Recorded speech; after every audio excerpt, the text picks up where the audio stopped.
Happy New Year's Awakening Church. Thanks so much for joining us for this very special New Year's Day service that we're presenting online. I'm confident that the next few moments are going to be deeply encouraging to you, and I believe it'll be a great kickstart to the new year as we step into 2023 together. It is hard to believe that it's already 2023 and that we're stepping into a new year. And I don't know about you, but for me, especially like COVID has changed time, and it feels like the months just blur and you blink and a year is over.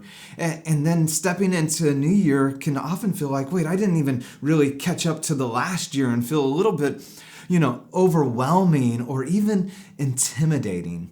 Now, at Awakening, there's a practice that we've taken at the beginning of the year, we often do, that helps slow things down, pause, get perspective on the last year, and then help give some direction and future for the upcoming year. The practice is really actually two great questions. And the questions are ones that my wife and I came across at a New Year's Eve party many years ago. We were some of our lifelong friends over in Santa Cruz on New Year's Eve. The dinner had just finished. We're hanging out talking, and some of our dear friends, Josh and Danny Fox, they took the conversation to the next level, and they asked these two questions. And if you've been around, you've heard them before. What one word would you use to describe the last year and why? And then the second question, what one word do you hope will describe the next year and why? And I got to tell you, we sat around that table and everybody just grew silent as we're thinking and trying to figure out, how do we sum up the entire year in a single word, and what word would that be? And I got to be honest, some of us cheated. We used hyphens on that. We couldn't get it quite down into one word. Now, here's what was powerful as we began to talk and began to share. Not only did we get a window into other people's lives and what was going on, but it began to help us really sum up and begin to think through and process the last year and what had happened and what was the major theme. And then it gave us just powerful clarity, often clarity that we don't have for the next year ahead. On New Year's, we often set goals and New Year's resolutions. Those are wonderful. Those are great. And some of you are like, I hate New Year's resolutions. That's fine too. But often we don't have an overarching theme or a word for that year that gives such great clarity and direction. And so let me ask you, looking back, 2022, what one word would you use to describe the last year? And as we are now in 2023, what is the word you long or hope for will describe this year? Now, as you're thinking about your word, I thought I'd take time to talk about the word for awakening. Jenny and I have used this question so many times throughout the year with friends and often around New Year's, but then we've applied it to our family, then we've applied it to our marriage, and yes, we even apply it and talk about it here at Awakening of what is the word that God has for us or what for 2023, and what one word would we say describes the last year? Now, summing up a year in a single word isn't anything new. In fact, the great dictionaries have been doing this for quite some time.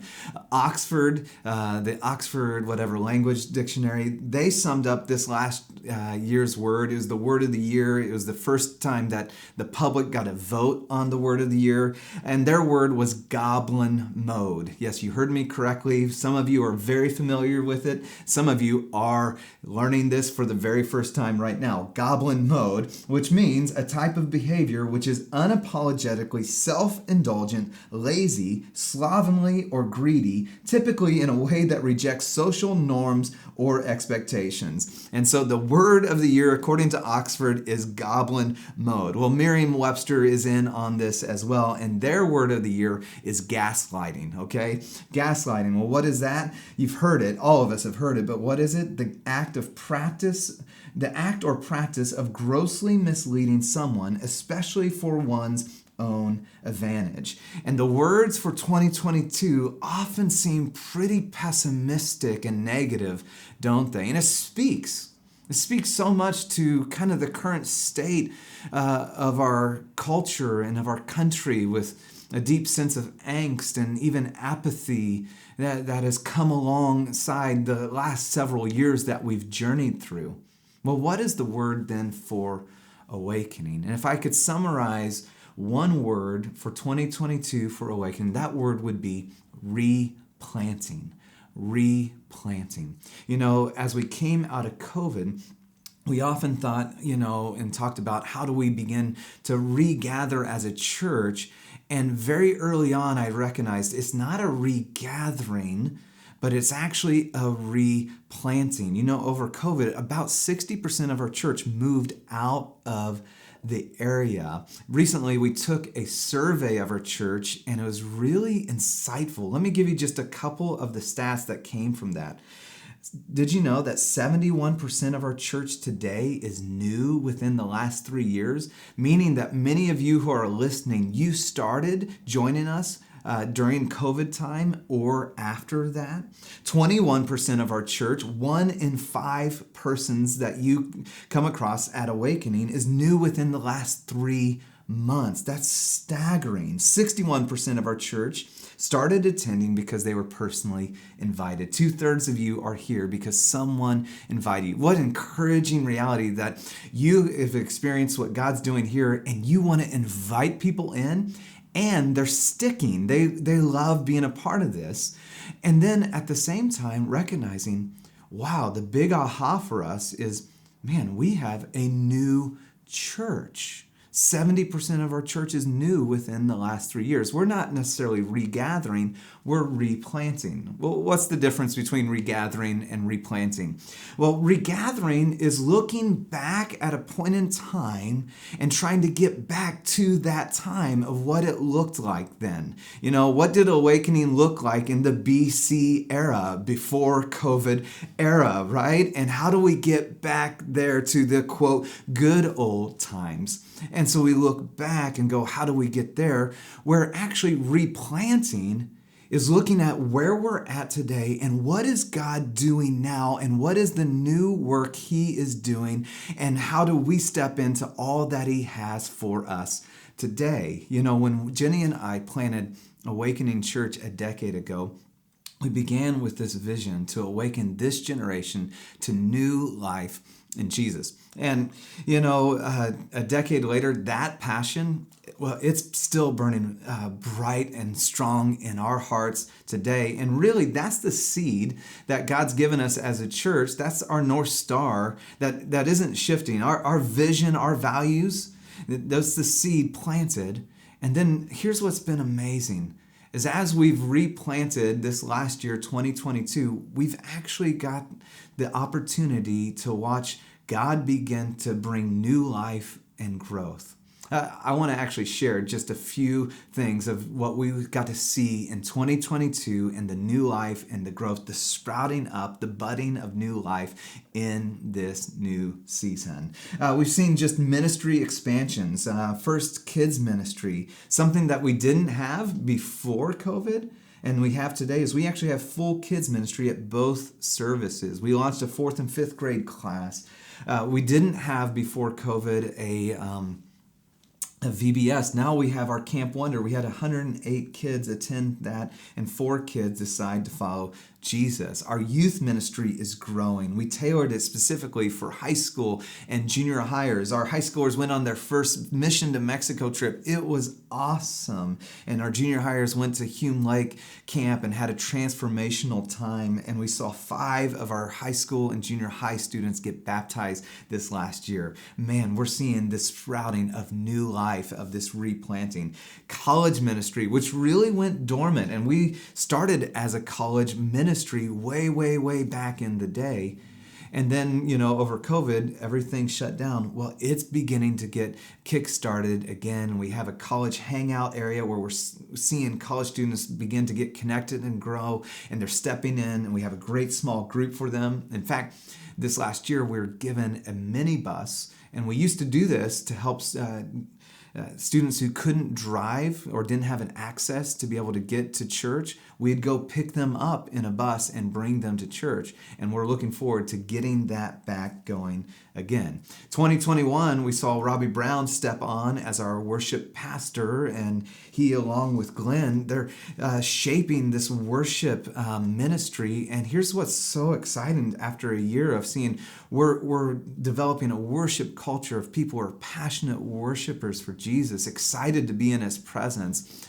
We've produced our own original worship music, both launching at our birthday and launching at Christmas season. And we've done these multi-church worship gatherings, which is amazing. I love it. I think it's incredible that I think it just blesses the heart of Jesus, and it's what the church should be about when we're uniting together as the church, not just kind of doing our own church things.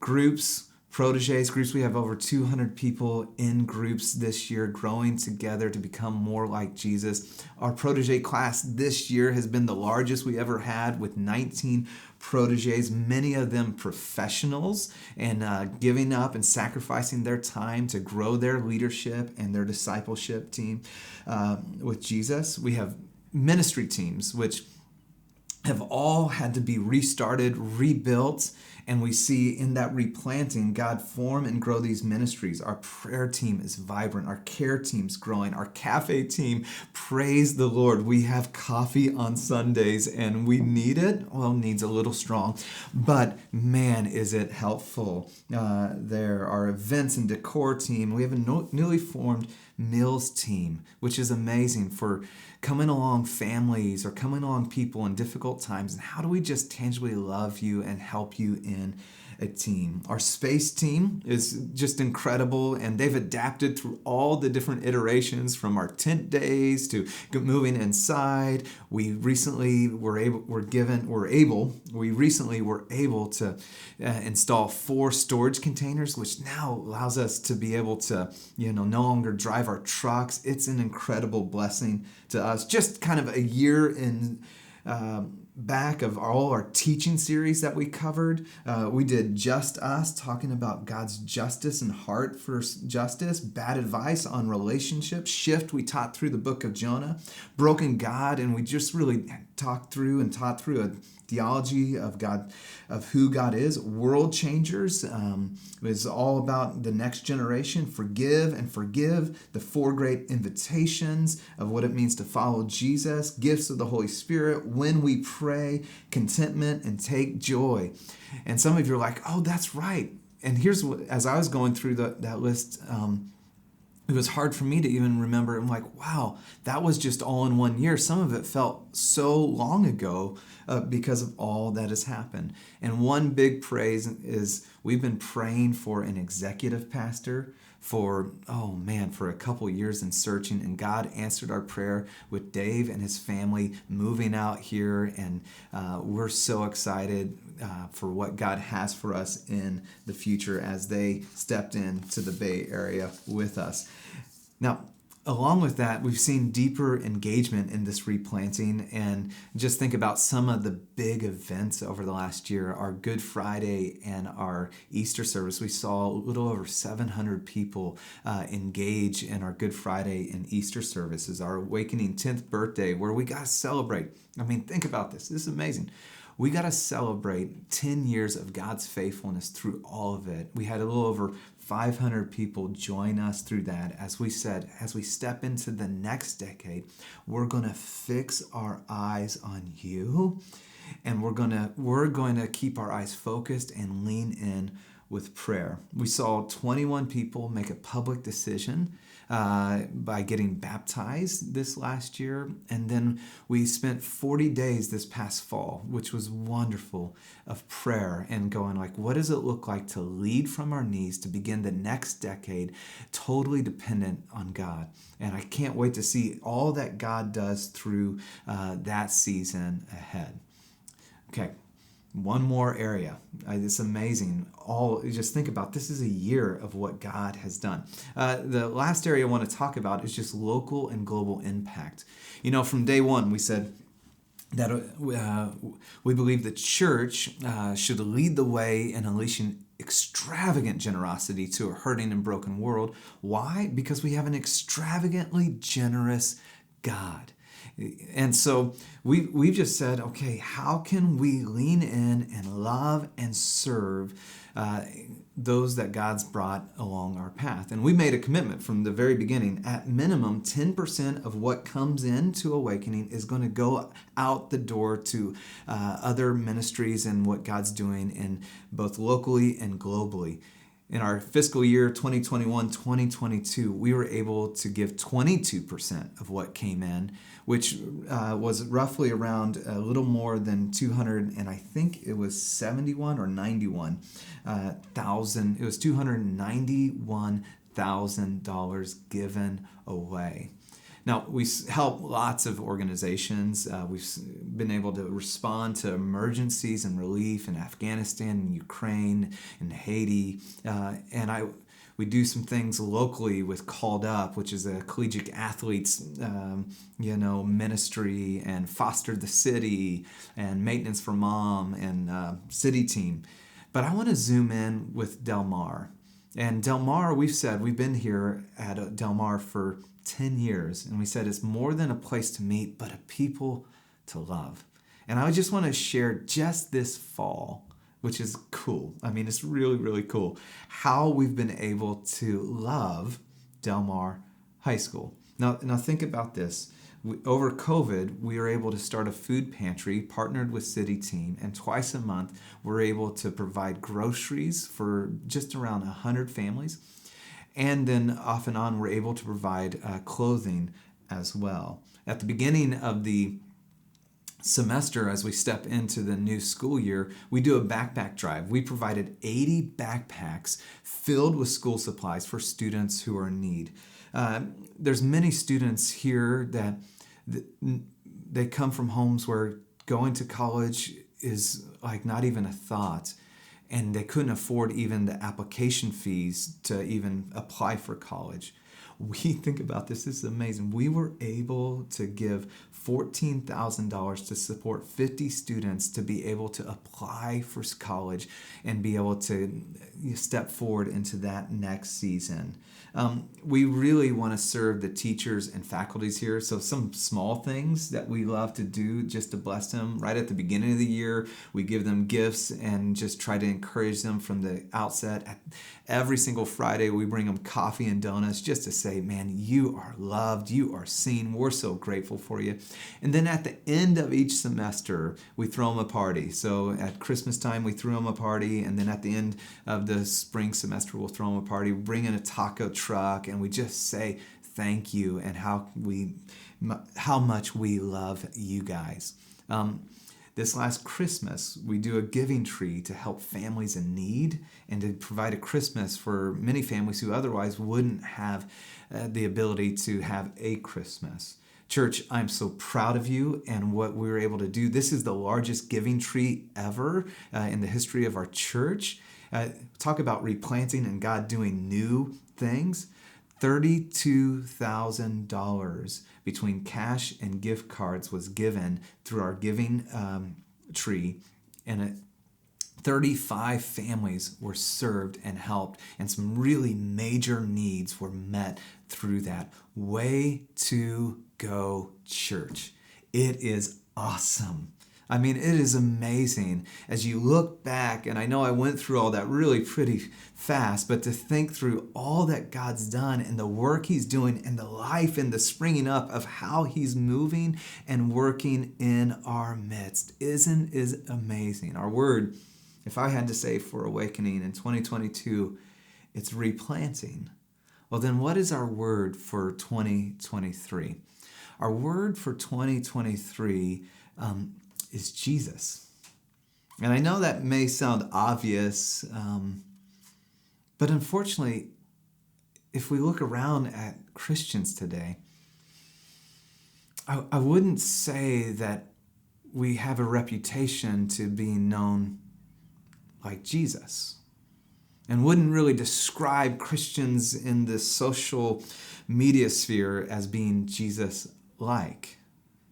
Our word for 2023 is Jesus. What would it look like for us to fix our eyes on Jesus this year, to make him central to our hearts and our lives? That in 2023, it'd be less of me and more of Jesus. Imagine what God would want to do through us and in us when we just begin to focus on Jesus. I remember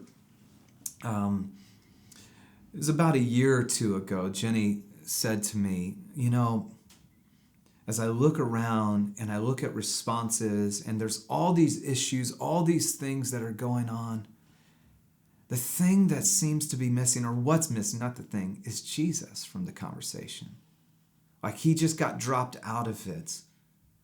And our tribalism and our partisanship and all the things and anxiety and things. And it's like, where did Jesus? He got lost from the conversation. Dallas Willard, in his book, The Great Omission, writes this. He says, the greatest issue facing the world today, with all its heartbreaking needs, is whether those who, by profession or culture, are identified as Christians will become disciples, students, apprentices, practitioners of Jesus Christ, steadily learning from him how to live the life of the kingdom of the heavens into every corner of human existence. The greatest issue, he would say, facing the world today is whether Christians will become apprentices of Jesus, disciples of Jesus. I fully believe he is right. What would it look like for you in 2023 to say this year, I'm going to become an apprentice of Jesus? What would it look like where you say, no, my word for this year, there's lots of good words, there's lots of things, but our word would be, it's Jesus, the name above every name, the name by which we are saved, the name upon which is powerful, where we go, no, it's all about him, all because of him, and all for him, where we begin to go, no, it's all about Jesus. And I'm going to bring my life under your discipleship, your apprenticeship. A life verse for me is Hebrews 12, 1-2. It says, therefore, since we're surrounded by such a great cloud of witnesses, therefore, since we have so many incredible people who've lived life well through the centuries and loved Jesus and walked with him, let us throw off everything that hinders and the sin that so easily entangles. Get anything that's tripping us up and keeping Jesus the focus of our life. And then let us run with perseverance the race marked out for us in 2023. Let's run with perseverance the race that God has marked out for you and where he's placed you in 2023. And then it says this, fixing our eyes on Jesus. At the beginning of the year, it's easy to fix our eyes on all sorts of things. And often our eyes get fixed on the economy. Our eyes get fixed on this crisis. Our eyes get fixed on what's happening in our family or at our workplace. Our eyes get fixed with some of the internal dialogue or emotion that we have. Fixing our eyes on Jesus, the author and perfecter of the faith, who for the joy set before him endured the cross, scorning its shame, and sat down at the right hand of the throne of God. What would happen? What would happen if you actually fixed your eyes on Jesus this year? Imagine what would happen if you just began to go, I genuinely want to know you, who you are. I genuinely want to know what's on your heart. And imagine what would happen if you began to go, and I'm just going to start doing and learning how to do the things that you would do if you were here. And imagine, think about this. If we as a church began to do this, if we as a community began to say, no, Jesus, we're going to fix our eyes on you. I know it sounds simple. I know it sounds obvious, but it's missing from the church and it's missing from the world. And it is a great need and it is the call upon us. Will we fix our eyes on Jesus? It's incredibly simple and yet profound at the same time. And I wonder what God's going to do in our church and in Silicon Valley as we begin to say, no, it's all because of you, Jesus, and I fix my eyes on you. One word. Describe 2023. If we're sitting back here, Lord willing, next year, it's Jesus. Jesus. Just Jesus. Simply Jesus. Next week, we're going to actually spend time unpacking our vision. Next Sunday is Vision Sunday. I want you to join us. Come ready, excited for what God has for us. And I'm going to unpack, what does this look like? What's the plan? In the meantime, we're going to start today. And we have a Bible reading plan that's going through the Gospels and out of the Gospels. You can get it at awakeningchurch.com, and that's going to pop up right now so that you're able to go there. But we want to start getting to know Jesus, and so we have to get into the Gospels. And next week, we're going to unpack exactly what that looks like and the plan for the entire year. Now, as we close, you got to hear the words for awakening. Replanting, and Jesus. How about you? Would you take time this week, maybe today, maybe tomorrow, and would you ask that question? What one word would you use to describe 2022 and why? And what one word do you long or hope for will describe 2023 and why? And spend some time with a friend or a family member and kick it around. It's incredibly powerful questions that give us perspective and then direction into the new year. Happy New Year. Can't wait for what all God has for us in the next year.